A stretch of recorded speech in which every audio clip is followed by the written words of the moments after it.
Let's welcome Who's That Meta Deck? Good day, Tamers. Welcome back to another episode of Who's That Meta Deck? Today's feature is going to be more of a theme deck as opposed to actually being a meta deck. It's something we might actually see in the meta, but not necessarily being one of the top contenders for a meta position, and that is the wonderful Diaboromon deck. It's pretty good right now. We've got three different types. We've got the original, we've got the promo, and we've got the BT5 one. And they all do something very similar, is they basically just poop out tokens. In the case of the promo one, they give you extra security attacks per Diaboromon on the field. That also includes tokens. It's a very generic deck in terms of how to build. You essentially just want as many of the unknown species as you can, which is essentially just the whole Diaboromon line. We also have a Armageddon here as a more of an endgame boss, and we also have the tamer that goes with these guys, although I wouldn't say he did go with these guys. It is where we're heading with this deck. The babies for this deck is going to be Summons, or Summons. So we're going to have 4 of the new Summons and 1 of the old Summon. Now in all fairness, you could definitely go 4 and 1, switch it around. You can go half and half, do a 2 and a 3 or a 3 and a 2, however you want. I just think that the new Digimon is very, very good, and it is a case of if this Digimon has Untitled type triggered draw 1, and that is when attacking once per turn, and this is obviously every single time. So if you do have like 2 or 3 Karamons or Karasamons or Infernmons or Diaboromons, you know, every single time they attack, they do generate a draw, which can be very useful. But then the Summon here is we have another Digimon in play with the same name as this, get 2000 DP. That also triggers off of the Diaboromon token. So if you have Diaboromon on the field and a token, very, very good for generation. Very, very good for the extra DP. Diaboromon's not the strongest Digimon, but the extra 2000 can be, you know, beneficial in a fight. That is where we're going to go with this here. Before we carry on, I'm just going to ask now, if you guys are new to the channel, or if you've been enjoying all these deck profiles, we've still got 5 more to go for this series, at least for now. Subscribe, like if you can. It all helps the algorithm. With just a chance trying to grow, and we've seen some quite good growth since we've been doing this meta series, so thank you for being here, and we do appreciate every single one who's come along and liked and asked questions and joined us for our journey. So, for our rookies, could you guess we're playing Karamons? We're only going to play Karamons. We could play something else if we want to, like the 2-cost black rookies, and that's what you can look at doing in this deck. It's not necessarily this is how you're going to do. I'm just doing a theme deck here, essentially in black, and it just works quite well. And that's the 4 of the new Karamons, and 4 of the new Karamons, and these are your search for the deck. This will search any of your other unidentified, as well as searching for your tamer. Then we have the promo Karamon, which at the moment is now looking between the £15 and £20 mark. They do definitely need a reprint because those promo packs were not very available in the first place, and you know, themed decks like this are going to get very, very expensive, especially if it's going to get more support further down the line. But this gives your Digimon an extra 1000 DP on your opponent's turn. And then there is the original Karamon, which is the rare from set, I think we got it in 1.0. When you play another Digimon with the same name as this Digimon, trigger draw 1. Again, this is really good. And also at the same time, if you're triggering this, and then maybe be able to trigger Summon effect as well. So you get 2 draws if you attack this turn, it'd be pretty good. But this is it. It's just very simple. It is only 12. You could, as I said, you put some more of the cheap rookies in just to make it a little bit more generative. But they're all free costs. They are relatively well kept in that line. There's a good chance that maybe we'll further down the line we will see a vanilla Karamon for a 2-cost, or maybe we'll see like a big chunky one that's going to be a 5-cost or a 4-cost. But for now, this is what we have, and in all fairness, pretty good. And then for our champion lineup, we're going to play the Kurasarimons. Again, this is the official champion of this line. We're just going to play 4 of each. So it's going to be the, with Digivolving, if you don't have the Aratata Sander card in play, you may play one from your hand without paying its memory cost. This is pretty good early game if you do just have the tamer in your hand. You do just happen to have this. You can throw it down. You've got a free recursion for next turn possibly, because you obviously want the memory gain. And all of your other Digimon with the same name get Rush. That's great, especially if he gets thrown down for whatever reason early in the game, as we might see later on. And then Kurosomon here, which is the BT2 one, which is when you play another Digimon with the same name as the Digimon, gain more memory. It's always really good. There's nothing wrong with that.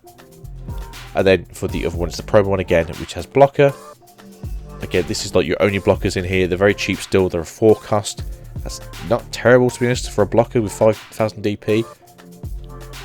And the good thing about this as well is it can be searched from your Karamon, as well as having more synergy with the rest of the deck. Then we have the wonderful Infernmons. So we have just the 2 here I didn't bother with the promo one. I didn't think the promo one was that great. If you wanted to do, maybe you could just do a 2-2 and a 4, or a 3-3 and a 2, or maybe you can do a 1-3 and a 4, or a 2-3-3. But however you fancy it, if you want to bring the promo one, you can. I just didn't think it was that great of a card. But this isn't, you know, the best deck you can have. I just think it wasn't. I just didn't think it was that great. And also, again, they're getting quite expensive. If you want to play like just the promo version of this deck, you're probably looking at least like £400 to £600 at the moment. So the Infermon from the new set is if you your Keramon can digivolve this card in your hand for 4 cost, ignoring the digivolution requirements. Obviously, costs 1 more to digivolve into it, but then you don't have to worry about the champion level. And then, as your inherited effect on deletion, you may play 1 token without paying its memory cost. So that's great. So yeah, if you are a Diaboromon and then you just get defeated, or you evolve this one up into a Armageddonmon because you didn't have any other way of doing it, so you've digivolved up, or you've digivolved up into something else using Mega Fusion maybe, and you get deleted because obviously that's the effect that triggers at the end of the turn. You can just get yourself another token out, so you've got more bodies on the field still. And then with the Infermon on your turn, when this Digimon digivolves into a Diaboromon in your hand, it reduces its memory cost by 1. So I think it's going from a 4 cost down to a 3 cost, or a 3 cost down to a 2 cost. That's fantastic. That's really good. That's something you want to do. Obviously, you don't want to just throw out memory as much as you can. You do want to try and hold some of that back. This deck is really good at drawing cards, but not so great at keeping memory gain within a relative manner. And then we have our lineup for the Mega Slot. Now, the reason it's like this is because you literally do just throw tokens down over and over and over and over again. So you're always going to have at least 1 or 2 tokens on the field if you generate this correctly. Your opponent can obviously fight back. There are 3000 DP cost. If it is one of those cards that says remove like X amount of DP from one of your opponent's Digimon, yeah, you just destroy the tokens. But most of those have the like clause of like being a champion, or being a rookie, or being like an ultimate. Very rarely on a Mega. Of course, if this is something like against a Shine Greymon deck where Shine Greymon triggers all the tamers, it's probably more beneficial for them to destroy all the tokens than it is to destroy your Diaboromon. So it can be quite beneficial in that sense for you as well, as having a bigger body on the field is pretty good most of the time. So what we have is the new Diaboromon, which is when digivolving, you may play 1 Diaboromon token for free without paying its cost. As we've already seen, that's also effects from other things as well. So it's very, very good. As I said, just token generation is really, really good. Then we have the original Diaboromon, which is when attacking, you may play a Diaboromon token without paying its cost. At all turns, when this Digimon is defeated in battle, you may sacrifice a Diaboromon to keep it in play. So again, this is essentially just you recurring yourself over and over again. You do have a lot of options to gain tokens now, so it's not so bad as it used to be. And then we have the promo Diaboromon, which is for each Diaboromon in play, you gain security attack plus 1. Again, you're not the biggest beat stick in the world, but this is essentially just like, hey, look, I've now got a Diaboromon on the field. I've got 2 other tokens on the field. There's now 5 of us on the field. I now have plus security attack plus 5. I basically now swing in, take all the security, and then anything else on my field just takes the last one, which is pretty damn good if you ask me. But are you asking me? Now, this is kind of a weird place we're going to be in here. Armageddonmon's really, really, really good. It's not the greatest. And the reason I'm saying this is because what you're going to do here is you're going to use this, and it's going to be more for like, hey, I've got an extra token that I don't really care about too much. I'm going to use it to digivolve into my Armageddonmon. When played, this card from your hand, you may delete one of your Diaboromons to reduce its memory cost by 12. So essentially, you're going to hard play it for free, as it has Rush. And then all turns, when digivolving effect on level 7 Digimon don't activate. Now this affects you as well. So this isn't essentially like like a lot of these effects people forget are. It's both players, so sometimes that's quite beneficial, sometimes that's really, really, really not. So the reason why this is kind of beneficial is for black in its sense. When you digivolve this into a Zawert, maybe you're not milling your own deck. Black doesn't really get the recursion from its graveyard as much as purple does, so it's not so great.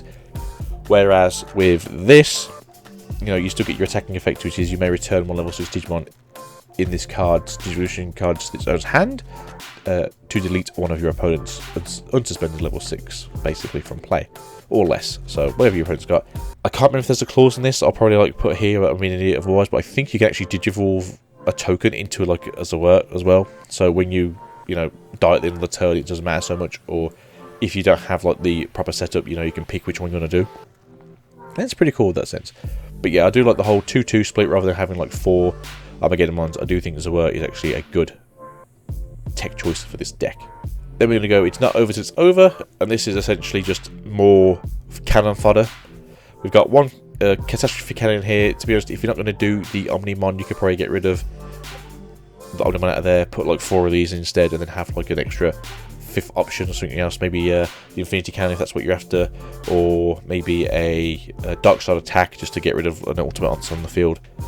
But the catastrophe cannon is main trigger Digivolve 2 on one of your opponent's Digimon. Trash up to 2 of your opponent's cards on the top of one of your opponent's Digimon.